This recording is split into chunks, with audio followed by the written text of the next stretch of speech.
সম্মানিত 298 নং খাগড়াছড়ি আসনের ভোটারবৃন্দ, আসসালামু আলাইকুম। অন্যান্য ধর্মাবলম্বী ভাই বোনদেরকে জানাই আদাব। আপনারা সবাই জানেন আগামী 12 ফেব্রুয়ারি জাতীয় সংসদ নির্বাচন। এই নির্বাচনে আপনাদের সকলের মনোনীত বিএনপি মনোনীত প্রার্থী জনাব ওয়াদুদ ভূঁইয়া একজন দক্ষ, অভিজ্ঞ এবং সবার পছন্দের লোক। আগামী 12 তারিখ আপনাদের প্রতি সবিনয় অনুরোধ, সবাই দল মত জাতি ধর্ম বর্ণ নির্বিশেষে ওয়াদুদ ভূঁইয়াকে দানের শীষের প্রতীকে ভোট দিয়ে জয়যুক্ত করবেন। আপনারা জানেন তিনি গত 2001 হতে 2006 সাল পর্যন্ত সংসদ সদস্য এবং পার্বত্য চট্টগ্রাম উন্নয়ন বোর্ডের চেয়ারম্যান হিসাবে দায়িত্ব পালন করেছেন। তখন তিনি খাগড়াছড়ি জেলার আনাচে কানাচে প্রচুর উন্নয়ন কাজ করেছেন, যার কারণে আজকে আপনারা আবার যদি ওনাকে নির্বাচিত করতে পারি, আমার বিশ্বাস ইনশাল্লাহ উনি দলমত জাতি ধর্ম বর্ণ নির্বিশেষে সবার জন্য আন্তরিকভাবে কাজ করবেন।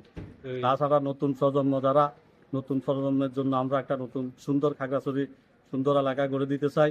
সেটা একমাত্র ওয়াদুদ ভূঁইয়া ছাড়া অন্য কারো পক্ষে সম্ভব নয়। আজকে বিএনপি ব্যতীত অন্যান্য দলে যারা প্রার্থী আছেন তুলনামূলকভাবে গোটা জেলায় ঘুরে বিভিন্ন এলাকায় ঘুরে ব্যক্তিগতভাবে আমি যা দেখেছি, অভিজ্ঞতার দিক দিয়ে ওয়াদুদ ভূঁইয়া শ্রেষ্ঠ। ওয়াদুদ ভূঁইয়া অভিজ্ঞতা এবং ওনার জনপ্রিয়তা ইনশাল্লাহ তুঙ্গে। আপনারা আপনাদের কারো যদি কোনো দ্বিধাদ্বন্দ্ব থাকে, এখনো 2 দিন সময় আছে, এর মধ্যে বিচার বিশ্লেষণ করে আপনার মূল্যবান ভোটটি নষ্ট না করে সবাই দানের শীষে দিবেন। আর একটি দল আজকে ধর্মের নামে বিভিন্ন অজুহাত বিভিন্ন কথাবার্তা বলতেছে, আপনাদের প্রতি অনুরোধ সবাই ওদের থেকে দূরে থাকবেন।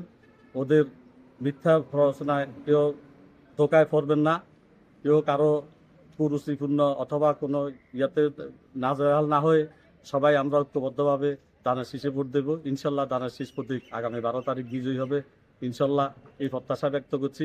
এবং সবাইকে দায়িত্বের সাথে বলতে পারি, আমাদের ওয়াদুদ ভূঁইয়া ইনশাল্লাহ আপনাদের জন্য আন্তরিকভাবে কাজ করবেন, এতে কোনো সন্দেহ নাই। আমরা আমাদের রামগড়ের সন্তান উনি, রামগড় উনি বড় হয়েছেন, রামগড়ে কী করেছেন না করেছেন রামগড়বাসীও জানেন। রামগড়বাসীর প্রতি আকুল আবেদন, আপনারা সবাই ওনাকে ওই দিন সকাল সকাল ঘর থেকে বের হয়ে কেন্দ্র যাবেন এবং ভোট দিয়ে ভোট জয়যুক্ত করে ঘরে ফিরবেন।